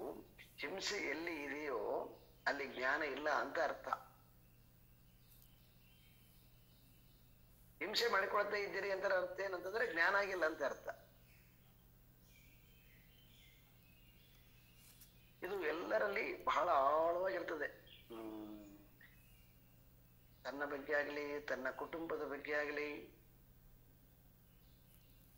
ಇನ್ನೂ ಸ್ವಲ್ಪ ಮುಂದುವರೆದು ಹೋಗಿ ತನ್ನ ಧರ್ಮದ ಬಗ್ಗೆ ಆಗ್ಲಿ, ಇನ್ನೂ ಸ್ವಲ್ಪ ಮುಂದೆ ಹೋಗಿ ತನ್ನ ದೇಶದ ಬಗ್ಗೆ ಆಗ್ಲಿ, ಅನೇಕ ರೀತಿಯಾಗಿರ್ತಕ್ಕಂತಹ ನೆಗೆಟಿವ್ ಆಗಿ ಥಿಂಕ್ ಮಾಡ್ತಕ್ಕಂತಹ ಒಂದು ಸ್ವಭಾವ, ಕ್ಯಾರೆಕ್ಟರ್ ಅಂತ ಏನು ಕರಿತೀವಿ, ಇದರಿಂದ ಏನ್ ಗೊತ್ತಾಗತ್ತಂತಂದ್ರೆ ಅಲ್ಲಿ ಸ್ಪಷ್ಟವಾಗಿರ್ತಕ್ಕಂಥ ಜ್ಞಾನ ಇಲ್ಲದೆ ಇರತಕ್ಕಂಥ ಸ್ಥಿತಿ. ಈಗ ಮತ್ತೊಂದು ಪ್ರಶ್ನೆ ಎತ್ಕೊಳ್ತದ ಅಂತಂದ್ರೆ, ಹಿಂಸೆ ಮಾಡದೆ ಇರಕ್ಕಾಗತ್ತಾ ಅಂತ ಪ್ರಶ್ನೆ ಬರ್ತದ. ಈಗ ಅವನೊಬ್ಬನ ತಪ್ಪು ಮಾಡ್ತಾನ, ಮತ್ತೆ ಅವನಿಗೆ ಹಿಂಸೆ ಮಾಡಬಾರ್ದ? ಮಕ್ಕಳು ಸರಿಯಾಗಿ ಓದೋದಿಲ್ಲ, ಅವ್ರಿಗೆ ಹಿಂಸೆ ಮಾಡಬಾರ್ದ? ಮಗು ಸರಿಯಾಗಿ ಊಟ ಮಾಡೋದಿಲ್ಲ, ಅದಕ್ಕೆ ಹಿಂಸೆ ಮಾಡಬಾರ್ದ? ಈಗ ಎರಡನೇ ಪ್ರಶ್ನೆ ಹುಟ್ಟುಕೊಳ್ತಕ್ಕಂಥದ್ದು. ಅದಕ್ಕೆ ಇಲ್ಲಿ ನಮಗೆ ವ್ಯಾವಹಾರಿಕ ಜ್ಞಾನ ಮತ್ತು ಪಾರಮಾರ್ಥಿಕ ಜ್ಞಾನ ಅಂತ ಎರಡು ಬೇರೆ ಬೇರೆ ಮಾಡ್ಬೇಕು ನಾವು. ಒಂದು ಬೆಳವಣಿಗೆಗೋಸ್ಕರವಾಗಿ ತಿದ್ದುವಂತಹದ್ದನ್ನ ಹಿಂಸೆ ಅಂತ ಅನ್ನೋದಲ್ಲ, ಅದನ್ನ ನಾವು ಏನಂತ ಕರಿಬೇಕು ಅಂತಂದ್ರೆ ಅದನ್ನ ವಿಕಾಸ ಅಂತ ಕರಿಬೇಕು. ಅದನ್ನ ಒಂದು ಉತ್ತಮವಾದ ಧ್ಯೇಯಕ್ಕೋಸ್ಕರವಾಗಿ ಪರಿವರ್ತನೆ ಮಾಡತಕ್ಕಂಥದ್ದು ಏನು ಇದೆಯೋ ಅದು ವಿಕಾಸ ಆಗತ್ತೆ. ಯಾವಾಗ ಬೆಳೆದ ಮೇಲೆ, ಮನುಷ್ಯ ಬೆಳೆದ ಮೇಲೆ ಅವನಿಗೆ ಬೇಕಾಗಿಲ್ಲ. ಎಲ್ಲಿ ಬೆಳವಣಿಗೆ ಇಲ್ಲವೋ, ಅವನು ದೊಡ್ಡವನಾಗಿರ್ಲಿ ಚಿಕ್ಕವನಾಗಿರ್ಲಿ, ಅಂತ ಸಂದರ್ಭದಲ್ಲಿ ಈ ಶಿಕ್ಷೆ ಅಂತಕ್ಕಂಥದ್ದು ಅದು ಅವನ ಪರಿವರ್ತನೆಗೋಸ್ಕರವಾಗಿ ಇರತಕ್ಕಂಥದ್ದು. ಆ ಆಂಗಲ್ ಅಲ್ಲಿ ಹಿಂಸೆಯನ್ನ ತುಂಬಾ ಜನ ತಪ್ಪಾಗಿನೂ ಕೂಡ ಮಾತಾಡ್ತಾರೆ. ಇಲ್ಲಿರತಕ್ಕಂಥದ್ದು ಆ ಹಿಂಸೆ ಅಲ್ಲ. ಇಲ್ಲಿ ಬೆಳೆದಿರ್ತಕ್ಕಂತಹ ವ್ಯಕ್ತಿ ಇನ್ನು ಹೆಚ್ಚಿನ ಬೆಳವಣಿಗೆಗೋಸ್ಕರ ಅವನೇನ್ ಮಾಡ್ಬೇಕು ಅಂತಂದ್ರೆ, ಜ್ಞಾನಿಯಾಗಿರ್ತಕ್ಕಂಥವನು ಹೇಗಿರ್ತಾನಂದ್ರೆ ಅವನು ಹೊರಗನು ಹಿಂಸೆ ಮಾಡಿಕೊಳ್ಳೋದಿಲ್ಲ, ತನ್ನಲ್ಲಿ ಕೂಡ ಹಿಂಸೆ ಮಾಡಿಕೊಳ್ಳೋದಿಲ್ಲ. ಯಾಕಂದ್ರೆ ತನ್ನಲ್ಲಿ ಕೂಡ ತನ್ನನ್ನ ತಾನು ಅಂದ್ರೆ ತಾನು ಆನಂದ ಸ್ವರೂಪನಾಗಿರೋದ್ರಿಂದ, ಹೊರಗಡೆ ಎಲ್ಲವೂ ಕೂಡ ಆ ಆನಂದ ಸ್ವರೂಪನಾಗಿರ್ತಕ್ಕಂಥ ಪರಮಾತ್ಮನೇ ಆಗಿರೋದ್ರಿಂದ, ಹೀಗೆ ಒಬ್ಬ ಬುದ್ಧಿವಂತನಾಗಿರ್ತಕ್ಕಂಥವನು ತನ್ನ ಕೈಯಿಂದ ತಾನು ಕಟ್ ಮಾಡಿಕೊಡ್ತಾನೆ. ತನ್ನ ಕೈಗೆ ತಾನು ಹಿಂಸೆನ ಯಾಕೆ ಕೊಡ್ತಾನೆ? ಅವನು ಕೊಡೋದಿಲ್ಲ. ಹಾಗಾಗಿ ಹೊರಗಡೆ ಹಿಂಸೆ ಮಾಡುವಂತವ್ರು ಏನ್ ಮಾಡ್ಬೇಕು ಅಂತಂದ್ರೆ, ನಾನು ಹೇಳ್ತಕ್ಕಂಥದ್ದು ಸ್ವಲ್ಪ ಸಾತ್ವಿಕ ಅಂತದಲ್ಲಿ ಹೇಳ್ತೀನಿ, ಈ ಕೆಳಗಡೆ ಅಂತದಲ್ಲ. ಈಗ ಶಾಸ್ತ್ರ ತಿಳಿದಿರ್ತಕ್ಕಂಥವ್ರು ಮತ್ತೆ ಪಾಂಡಿತ್ಯವನ್ನ ಪಡೆದಿರ್ತಕ್ಕಂಥವ್ರು, ನಾವು ಅಂದ್ರೆ ಯಾರು ತುಂಬಾ ಒಂದು ಟಾಪ್ ಬುದ್ಧಿ ಲೆವೆಲ್ ಅಲ್ಲಿ ಪ್ರಬಲವಾಗಿರ್ತಕ್ಕಂಥ, ನಾವು ನೋಡ್ತೀವಿ ಸಮಾಜದಲ್ಲಿ ಹಿಂಸೆ ಮಾಡತಕ್ಕಂಥದ್ದನ್ನ ಮಾತಿನಿಂದ, ಪ್ರತಿಭೆಯಿಂದ ಹಿಂಸೆ ಮಾಡತಕ್ಕಂಥದ್ದನ್ನು ನೋಡ್ತೀವಿ. ಆದರೆ ಇಲ್ಲಿ ಕೃಷ್ಣ ಪರಮಾತ್ಮ ಹೇಳ್ತಾ ಇದ್ದೆ ನಮಗ, ಅದು ಆ ಹಿಂಸೆ ಏನಂತಂದ್ರೆ ಅದು ಪೂರ್ಣ ಜ್ಞಾನದ ಹಿಂಸೆ ಅಲ್ಲ ಅಂತ, ಪೂರ್ಣ ಜ್ಞಾನದ ಸ್ವಭಾವ.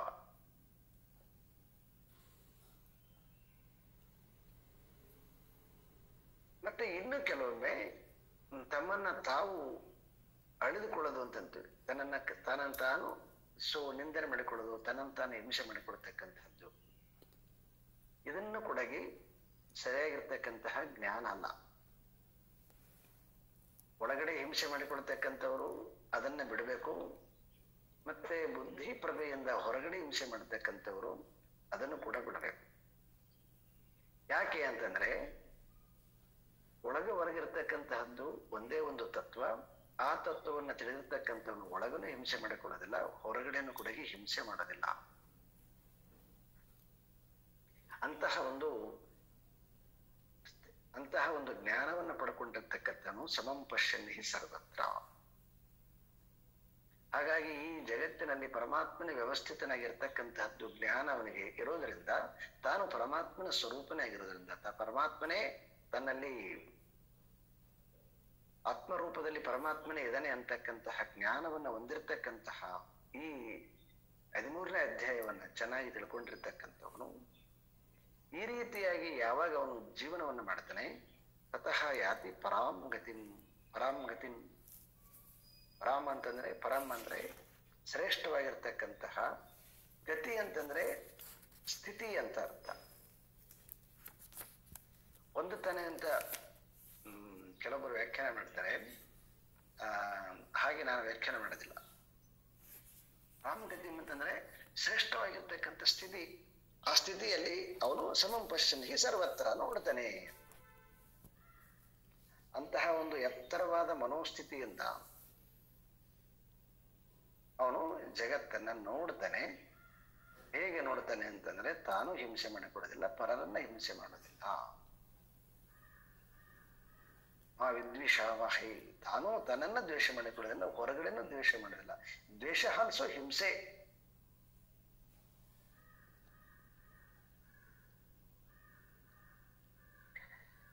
ಪ್ರಕೃತಿಯೈವ ಚ ಕರ್ಮಾಣಿ ಕ್ರಿಯಮಾಣಾನಿ ಸರ್ವಶಃ ಯಃ ಪಶ್ಯತಿ ತಥಾತ್ಮಾನಂ ಅಕರ್ತಾರಂ ಸ ಪಶ್ಯತಿ. ಮತ್ತೆ ಎಲ್ಲ ಶ್ಲೋಕಗಳು ಪಶ್ಯತಿ ನೋಡ್ತಕ್ಕಂಥದ್ದು. ಈ 3 ಶ್ಲೋಕಗಳು ಬಹಳ ಬ್ಯೂಟಿಫುಲ್ ಆಗಿರ್ತಕ್ಕಂಥ. ಇದು ಈ 4 ಶ್ಲೋಕಗಳು ಕೂಡ ಇಲ್ಲಿಂದ ಇವೆಲ್ಲವೂ ಕೂಡ ಹಾಗೇನೆ ಅನಿಸಿದ್ದು. ಪ್ರಕೃತಿ ಏವ ಚ ಕರ್ಮಾಣಿ ಕ್ರಿಯಮಾಣಾನಿ ಸರ್ವಶಃ. ಇದು ಈಗಾಗಲೇ ನಾವು ಯಜ್ಞ ಭಾವದಲ್ಲಿ 3ನೇ ಅಧ್ಯಾಯದಲ್ಲಿ ನೋಡಿದ್ದೀವಿ. ಎಲ್ಲವೂ ಕೂಡ ಆ ಪ್ರಕೃತಿಯಿಂದಲೇ ಎಲ್ಲಾ ಕರ್ಮಗಳು ನಡೀತವೆ ಅಂತಕ್ಕಂಥದ್ದು ಯಜ್ಞ ರೂಪೇಣ. ನಾವು ಹಿಂದೆ ಬಹಳ ಇದನ್ನ ಡೀಟೇಲ್ ಆಗಿ ಡಿಸ್ಕಸ್ ಮಾಡಿದ್ದೀವಿ. ಇದನ್ನು ನಾವು ಹೇಗೆ ನಾವು ಒಬ್ಬರನ್ನೊಬ್ಬರು ನೋಡ್ಬೇಕಾದ್ರೆ ಒಂದು ಸೂರ್ಯ ಅಂತಕ್ಕಂಥ ಒಂದು ಬೆಳಕು ಅಂತಕ್ಕಂಥದ್ದು ಬೇಕು, ಗಾಳಿ ಅಂತಕ್ಕಂಥದ್ದು ಬೇಕು ಉಸಿರಾಟ ಮಾಡ್ಲಿಕ್ಕೆ, ಸ್ವಚ್ಛತೆಗೋಸ್ಕರವಾಗಿ ಬದುಕಲಿಕ್ಕೋಸ್ಕರವಾಗಿ ನೀರು ಅಂತ ಬೇಕು, ನಡೆದಾಡ್ಲಿಕ್ಕೆ ಭೂಮಿ ಅಂತ ಬೇಕು. ನಮ್ಮೊಳಗಡೆಗೆ ಒಂದು ಪ್ರಾಣ ತತ್ವ ಇರಬೇಕು. ಹೀಗೆ ಒಂದಲ್ಲ, ಇದು ಅನೇಕ ಒಂದು ಕಾಂಪ್ಲೆಕ್ಸ್ ಅಂತ ಕರಿತೀವಲ್ವಾ, ಹಾಗೆ ಎಲ್ಲ ಸೇರಿಕೊಂಡಾಗಿರ್ತಕ್ಕಂಥದ್ದು ಇದು. ಅದಕ್ಕೆ ಸಂಘ ಅಂತ. ಜಗತ್ತಂತಕ್ಕಂಥದ್ದು ಒಂದು ಯಜ್ಞ ರೂಪೇಣ ಅಂತ 3ನೇ ಅಧ್ಯಾಯದಲ್ಲಿ ಎಲ್ಲವೂ ಯಜ್ಞ ರೂಪದಲ್ಲಿ ಕೆಲಸ ಮಾಡ್ತಾ ಇದ್ದಾವೆ. ಆ ಪರಮಾತ್ಮನ ಯಜ್ಞ ಇದು. ಪರಮಾತ್ಮನ ನಿರಂತರವಾಗಿ ಯಜ್ಞ ರೂಪೇಣ ಎಲ್ಲವೂ ಕೂಡ ಆಹುತಿ. ಹೀಗೆ ಯಾರು ತಿಳ್ಕೊಂಡಿರ್ತಾರೆ, ಈಗ ಕೆಲವೊಬ್ಬರು ಹೇಳ್ತಿರ್ತಾರೆ, ನಾನು ಭಗವದ್ಗೀತೆಯನ್ನ ತುಂಬಾ ಚೆನ್ನಾಗಿ ಶ್ಲೋಕಗಳನ್ನ ಹೇಳ್ತೀನಿ, ನಾನು ತುಂಬಾ ಚೆನ್ನಾಗಿ ವಿವರಣೆಯನ್ನ ಮಾಡ್ತೀನಿ ಅಂತ ಹೀಗೆಲ್ಲ ಮಾತಾಡ್ತಿರ್ತೇವೆ ನಾವು. ಆದ್ರೆ ವ್ಯಾಸರು ನಮಗೆ ಭಗವದ್ಗೀತೆನ ಕೊಡೋದು ಬಿಟ್ಟಿದ್ದಾರೆ.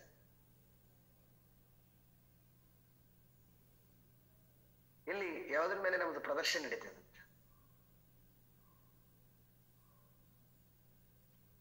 ಅಷ್ಟು ಎಲ್ಲ ಜ್ಞಾನಿಗಳಾಗಿರ್ತಕ್ಕಂಥವ್ರು, ಎಲ್ಲ ದರ್ಶನಕಾರರು ಅದನ್ನೆಲ್ಲವನ್ನ ಗ್ರಹಿಸಿಬಿಟ್ಟು ಸೂತ್ರ ರೂಪದಲ್ಲಿ, ಮಂತ್ರ ರೂಪದಲ್ಲಿ ನಮ್ಮ ಬುದ್ಧಿಯನ್ನ ವಿಕಾಸ ಮಾಡಲಿಕ್ಕೆ ಕೊಟ್ಟಿರ್ತಕ್ಕಂತಹ ಬ್ಯೂಟಿಫುಲ್ ಮೆಥಡ್ ಇದು. ಚೆನ್ನಾಗಿ ಸಂಸ್ಕೃತ ವರ್ಡ್ಗಳನ್ನ ಯಾಕೆ ಹಾಕಿದ್ದಾರೆ ಅಂತಂದ್ರೆ, ಕನ್ನಡ ತುಂಬಾ ಸುಲಭ ಮಾತಾಡಿ, ಆದರೆ ಸಂಸ್ಕೃತ ಅಂತಕ್ಕಂಥದ್ದು ಸ್ವಲ್ಪ ಕ್ಲಿಷ್ಟವಾಗಿರ್ತಕ್ಕಂಥದ್ದು.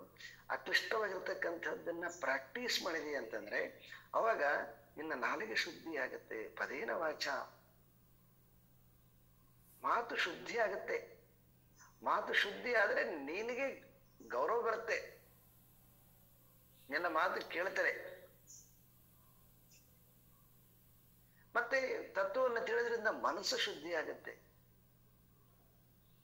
ನಮ್ಮ ದೇಹವನ್ನ ಮನಸ್ಸನ್ನ ಶುದ್ಧಿ ಮಾಡ್ಲಿಕ್ಕೋಸ್ಕರ ಸಲುವಾಗಿ ಸೂತ್ರ ರೂಪದಲ್ಲಿ, ಮಂತ್ರ ರೂಪದಲ್ಲಿ, ಮತ್ತೆ ನೆನಪಿಟ್ಟುಕೊಳ್ಳಿಕ್ಕೆ ತುಂಬಾ ದೊಡ್ಡದಾದ್ರೆ ಸಾಧ್ಯ ಆಗೋದಿಲ್ಲ ಅಂತೇಳಿ ಅನೇಕ ಅರ್ಥಗಳನ್ನ ಉಳ್ಳಂತಹ ವಿಷಯವನ್ನ ಒಂದು ಚಿಕ್ಕದಾಗಿ ನಮಗೆ, ಎಷ್ಟು ನಮಗೋಸ್ಕರವಾಗಿ ಅವರು ಎಷ್ಟು ತಪಸ್ಸು ಮಾಡಿದ್ದಾರೆ. ಅಂತಹ ತಪಸ್ಸುಗಳನ್ನ ನಾವು ಮರೆತು ಬಿಟ್ಟು ನಾನು ಚೆನ್ನಾಗಿ ಹೇಳ್ತೀನಿ, ನಾನು ಚೆನ್ನಾಗಿ ವಿಶ್ಲೇಷಣೆ ಮಾಡ್ತೀನಿ ಅಂತ ಹೀಗೆ ಅಹಂಕಾರ ಪಟ್ರೆ ಅದನ್ನ ಯಜ್ಞ ಭಾವ ಅನ್ನೋದಿಲ್ಲ, ಅಜ್ಞಾನಿ ಅಂತ ಕರಿತೀವಿ. ಸೊ ಹಾಗಾಗಿ ಇಲ್ಲಿ ಎಲ್ಲವೂ ಕೂಡ ಯಾವುದು ನನ್ನದು ಅಂತಕ್ಕಂತಹದ್ದು ಇಲ್ಲ. ಇದೆಲ್ಲವೂ ಕೂಡ ಪ್ರಕೃತಿ ಪುರುಷನಿಂದ ಸಂಜಾಯತೆ ಹುಟ್ಟಿರ್ತಕ್ಕಂತಹದ್ದು. ಎಲ್ಲವೂ ಕೂಡ ಯಜ್ಞ ರೂಪದಲ್ಲಿ ಕೆಲಸ ಮಾಡ್ತಾ ಇದೆ. ಆ ಯಜ್ಞ ರೂಪದಲ್ಲಿ ಯಾವಾಗ ಕೆಲಸ ಮಾಡಕ್ ಬರ್ತದೆ ಅವಾಗ ಎಲ್ಲ ಕರ್ಮಗಳು, ಕರ್ಮದ ಫಲಗಳು ಎಲ್ಲವೂ ಕೂಡ ಅವನಿಂದನೇ ನಡೀತವೆ. ಪ್ರಕೃತಿ ಏವಚ ಕರ್ಮಾಣಿ ಕ್ರಿಯಮಾಣಾನಿ ಸರ್ವಶಃ. ಎಲ್ಲವನ್ನ ಮಾಡ್ತಕ್ಕಂಥವನು, ಮಾಡಿಸುವಂತವನು ಎಲ್ಲನೂ ಕೂಡ ಅವನೇ ಅಂತಕ್ಕಂತಹ ಒಂದು ಜ್ಞಾನ ಬರ್ತದೆ. ಯಹ ಪಶ್ಯತಿ ತಥ ಆತ್ಮಾನಂ. ಈ ರೀತಿಯಾಗಿ ಅವನು ನೋಡ್ತಾನೆ. ಹೀಗೆ ಈ ರೀತಿಯಾಗಿ ನೋಡ್ತಕ್ಕಂತಹ ಒಂದು ಜ್ಞಾನ ಅವನಿಗೆ ಯಾವಾಗ ಬರ್ತದೋ ಅವಾಗ ಅಕರ್ತಾರಂ ಸ ಪಶ್ಯತಿ. ನಾನು ಏನೂ ಮಾಡ್ತಾ ಇಲ್ಲ. ಮುಂದೆ ಬಹಳ ಬ್ಯೂಟಿಫುಲ್ ಆಗಿ ಬರ್ತದೆ ಯಥಾಕಾಶ ಅಂತ ಹೇಳ್ಬಿಟ್ಟು. ಹೇಗೆ ಆಕಾಶ ಎಲ್ಲವನ್ನ ತನ್ನಲ್ಲಿ ಅವಕಾಶವನ್ನು ಕೊಟ್ಟುಕೊಂಡು ತಾನು ಮಾತ್ರ ಯಾವುದಕ್ಕೂ ಕೂಡ ಅಂಟದಂತೆ ಇದೆಯೋ, ಆ ರೀತಿಯಾಗಿ ಎಲ್ಲಾ ಕರ್ಮಗಳನ್ನ ಮಾಡ್ತಾ ಪರಮಾತ್ಮ ಇಲ್ಲಿ ಹೇಗಿದನೋ ಅಂತಂದ್ರೆ ಅವನು ಯಾವುದಕ್ಕೂ ಕೂಡ ಎಲ್ಲದಕ್ಕೆ ಆಧಾರವಾಗಿದ್ದಾನೆ, ಆಧೇಯವಾಗಿದ್ದಾನೆ, ಅಧಿಷ್ಠಾನವಾಗಿದ್ದಾನೆ, ಅಭಿನಯನಾಗಿದ್ದಾನೆ. ಆದರೆ ತಾನು ಮಾತ್ರ ಅದರಲ್ಲಿ ಆಕಾಶದಂತೆ ಇದ್ದಾನೆ. ಅಂತಹ ಪರಮಾತ್ಮನ ಒಂದು ಜ್ಞಾನವನ್ನ ಯಾವನ್ನ ತಿಳಿತಾನೋ ಅವಾಗ ಅವನು ದೇಹದಿಂದನಾಗಲಿ, ಮಾತಿನಿಂದನಾಗಲಿ, ಮನಸ್ಸಿನಿಂದನಾಗಲಿ ಏನೆಲ್ಲ ಕಾರ್ಯಗಳನ್ನ ಮಾಡ್ತಾನೋ ಆ ಕಾರ್ಯಗಳನ್ನ ಮಾಡುವಾಗಲೂ ಕೂಡ ಅವನಿಗೆ ನಾನು ಅಕರ್ತ ಅಂತಕ್ಕಂಥದ್ದು ಜ್ಞಾನ ಇರ್ತದೆ. ಇದು ಬಹಳ ಪ್ರಮುಖವಾಗಿರ್ತಕ್ಕಂತಹ ಗೀತೆಯ ಬಹಳ ಎಲ್ಲಾ ಕಡೆಗೆ ಬರ್ತಕ್ಕಂತಹ ಒಂದು ಸಾರಾಂಶ. ಅದಕ್ಕೆ ನೋಡಿ, ನಿಮಗೆ ಸ್ವತಃ ತಾನೇ ಧರ್ಮಮೂರ್ತಿಯಾಗಿರ್ತಕ್ಕಂಥ ಪರಮಾತ್ಮ ಕೃಷ್ಣ ಪರಮಾತ್ಮ ತಾನೇ ಜ್ಞಾನ ಸ್ವರೂಪ, ತಾನೇ ಯೋಗಿ ಸ್ವರೂಪ. ಸಂಜಯ್ ಅವನನ್ನ ವರ್ಣನೆ ಮಾಡ್ತಾನ. ಯತ್ರ ಯೋಗೇಶ್ವರ ಕೃಷ್ಣ, ಯೋಗದ ಈಶ್ವರ ಅಂತ. ಅಂತಹ ಯೋಗೇಶ್ವರನಾಗಿದ್ದನು ಕೂಡ ಅನೇಕ ಕಡೆ ನೋಡ್ಬೇಕು ನಾವು ಗೀತೆಯಲ್ಲಿ. ಸುಮಾರು ಕಡೆ ಪಂಡಿತರು ಹೇಳಿದ್ದಾರೆ, ಜ್ಞಾನಿಗಳು ಹೇಳಿದ್ದಾರೆ, ಕವಿಗಳು ಹೇಳಿದ್ದಾರೆ, ಋಷಿಗಳು ಹೇಳಿದ್ದಾರೆ ಅಂತ ನಾನು ಹೇಳಿದ್ದೇನೆ ಅಂತ ಹೇಳಂಗಿಲ್ಲ. ಅದು ಎಲ್ಲದಕ್ಕೆ ತಾನೇ ಕರ್ತನಾಗಿದ್ದನು ಕೂಡ. ಇದರಿಂದ ಏನ್ ತೋರಿಸುತ್ತೆ ಅಂತಂದ್ರೆ, ಏನನ್ನ ಹೇಳಿದ್ದಾರೋ ಆ ಹೇಳಿದ ಅವರ ಜೀವನ ಹಾಗೆ ಬದುಕಿರ್ತಕ್ಕಂಥ ಒಂದು ವಿಶೇಷವಾಗಿರ್ತಕ್ಕಂತಹ ನಮಗೆ ಆದರ್ಶಪ್ರಾಯವಾಗಿರ್ತಕ್ಕಂಥ, ಯಾವುದಕ್ಕೂ ಕೂಡ ಹಿಂಜರಿಯದೆ ಹೆದರದೆ ಎಲ್ಲವನ್ನೂ ಕೂಡ ಕರ್ಮವನ್ನ ಮಾಡ್ತಾ ಆ ಕರ್ಮದ ಲೇಪ ಇಲ್ಲದೆ ನಿರ್ಲೇಪ ಸ್ಥಿತಿಯಲ್ಲಿದ್ದು, ಯಾವುದು ಧರ್ಮ ಆ ಧರ್ಮ ಈ ಭೂಮಿ ಮೇಲೆ ಸ್ಥಿರವಾಗಿರಬೇಕು. ಯದಾ ಯದಾ ಹಿ ಧರ್ಮಸ್ಯ ತತ್ಕಾರಣೇನ ನಮಗೆ ಸ್ವಯಂ ದರ್ಶನ ಆಗಿರ್ತಕ್ಕಂಥದ್ದು ಪೂರ್ಣ ಯೋಗಿತ್ವ ಈ ಮಹಾಭಾರತದಲ್ಲಿ.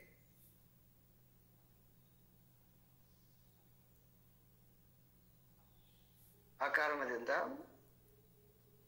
ನಾವು ಏನೋ ಒಂದು ಸ್ವಲ್ಪ ಮಾಡಿರುವಂತಗಳಿಗೆ ನಮಗೆ ಏನೊಂದು ಈ ಅಹಂಕಾರ ಬರ್ತದೆ.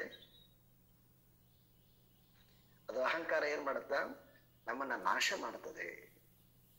ಹಾಗಾಗಿ ಜ್ಞಾನಿಯಾಗಿರ್ತಕ್ಕಂಥವನು ಇದೆಲ್ಲವೂ ಹುಡುಗಿ ಯಜ್ಞ ರೂಪ ಅನ್ನುವಂತಹ ಭಾವದಲ್ಲಿ ನೋಡ್ತಾ ಅಕರ್ತಾರನಾಗಿ ಎಲ್ಲವನ್ನ ಅವನು ನೋಡ್ತಾನೆ.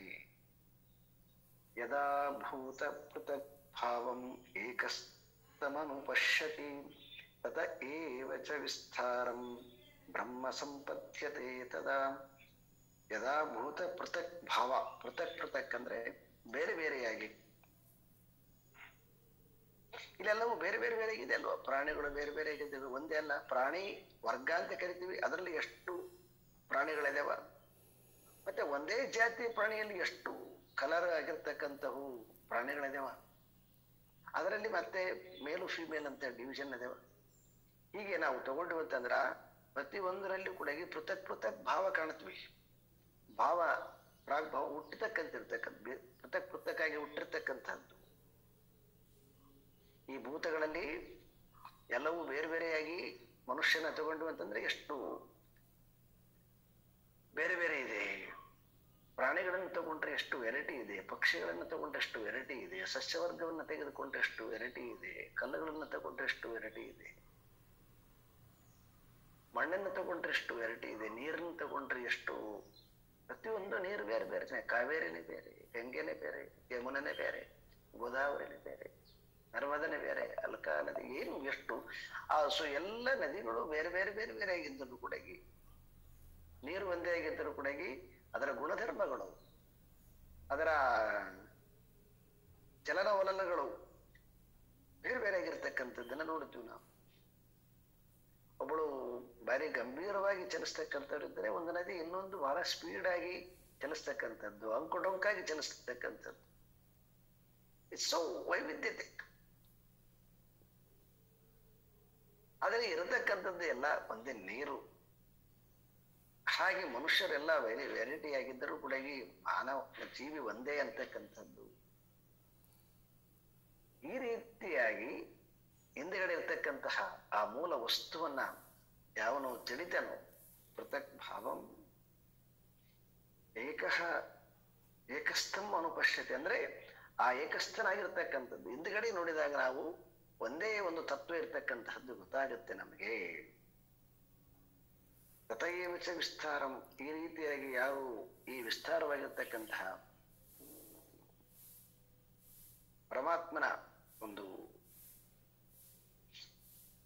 ಪ್ರಕೃತಿಯನ್ನ ಚೆನ್ನಾಗಿ ತಿಳ್ಕೊಳ್ತಾರೋ ಅವನೇನಾಗುತ್ತೆ ಅಂತಂದ್ರೆ ಆ ಏಕಸ್ಥನಾಗಿರ್ತಕ್ಕಂಥ ಒಳಗಡೆ ಇರ್ತಕ್ಕಂಥವನು ಒಬ್ನು ಪರಮಾತ್ಮ ಅಂತಕ್ಕಂಥದ್ದು, ಪರಮಾತ್ಮನೇ ಜಗತ್ತಾಗಿದ್ದಾನೆ ಅಂತಕ್ಕಂಥದ್ದು ಜ್ಞಾನ ಯಾವಾಗ ಬರ್ತದೋ ಅವಾಗ ಅವನಿಗೆ ಏನಾಗುತ್ತೆ, ಬ್ರಹ್ಮ ಸಂಪದ್ಯತೆ ತದಾ. ಅಂದ್ರೆ ಬ್ರಹ್ಮ ಅಂತಕ್ಕಂಥದ್ರ ಅರ್ಥ ಅಂದ್ರೆ ಬೃಹತ್ತಾಗಿರ್ತಕ್ಕಂಥ ಜಗತ್ತು ತನ್ನಿಂದ ಭಿನ್ನ ಅಲ್ಲ ಅಂತಕ್ಕಂಥದ್ದು ಜ್ಞಾನ ಬರ್ತದೆ. ಈ ಬ್ರಹ್ಮ ಅಂತಕ್ಕಂಥ ಶಬ್ದವನ್ನ ಮತ್ತೆ ಬೇರೆ ಬೇರೆ ರೀತಿಯಾಗಿ ವಿಶ್ಲೇಷಣೆ ಮಾಡಿರ್ತಕ್ಕಂಥದ್ದು. ಆದ್ರೆ ಈ ಶ್ಲೋಕಕ್ಕೆ ಹೀಗೆ ಅರ್ಥ ಮಾಡಬೇಕು, ಬೃಹತ್ತಾಗಿರ್ತಕ್ಕಂಥದ್ದು ಯಾವುದು ಜಗತ್ತಿದೆಯೋ, ವೈವಿಧ್ಯಮಯವಾಗಿರ್ತಕ್ಕಂಥ ಜಗತ್ತಿದೆಯೋ ಆ ಜಗತ್ತಿಗೆ ಕಾರಣನಾಗಿರ್ತಕ್ಕಂಥವನು ಆ ಒಬ್ಬನು ಬ್ರಹ್ಮ. ಅಂತಹ ಪರಮಾತ್ಮನನ್ನ ಯಾವನು ತಿಳಿತಾನೋ ಅವನು ಆ ಬ್ರಹ್ಮ ಸ್ವರೂಪವನ್ನ ಪಡಿತಾನೆ. ಅಂದ್ರೆ ವಿಧ ವಿಧವಾಗಿ ಕಂಡರೂ ಕೂಡ ವಿಧ ವಿಧವಾಗಿರ್ತಕ್ಕಂತಹ ಜಗತ್ತಿನಲ್ಲಿ ಏಕನಾಗಿರ್ತಕ್ಕಂಥ ಪರಮಾತ್ಮನೊಬ್ಬನೇ ವಿಧ ವಿಧವಾಗಿರ್ತಕ್ಕಂಥ ರೀತಿಯಲ್ಲಿ ಅಭಿವ್ಯಕ್ತಿಯಾಗಿದ್ದಾನೆ. ಪೃಥಕ್ ಭಾವ ಬೇರೆ ಬೇರೆಯಾಗಿ ಕಾಣಿಸಿಕೊಳ್ತಾ ಇದ್ದಾನೆ. ಇದು ಈ 13ನೇ ಅಧ್ಯಾಯದ ಕೊನೆಯ ಫಲ ಶ್ಲೋಕಗಳು. ಓಂ ಪೂರ್ಣಮದಃ ಪೂರ್ಣಮಿದಂ ಪೂರ್ಣಾತ್ ಪೂರ್ಣಮುದಚ್ಯತೆ ಪೂರ್ಣಸ್ಯ ಪೂರ್ಣಮಾದಾಯ ಪೂರ್ಣಮೇವಾವಶಿಷ್ಯತೆ. ಓಂ ಶಾಂತಿ ಶಾಂತಿ ಶಾಂತಿ. ಹರಿ ಓಂ. ಶ್ರೀ ಗುರುಭ್ಯೋ ನಮಃ. ಹರಿ ಓಂ.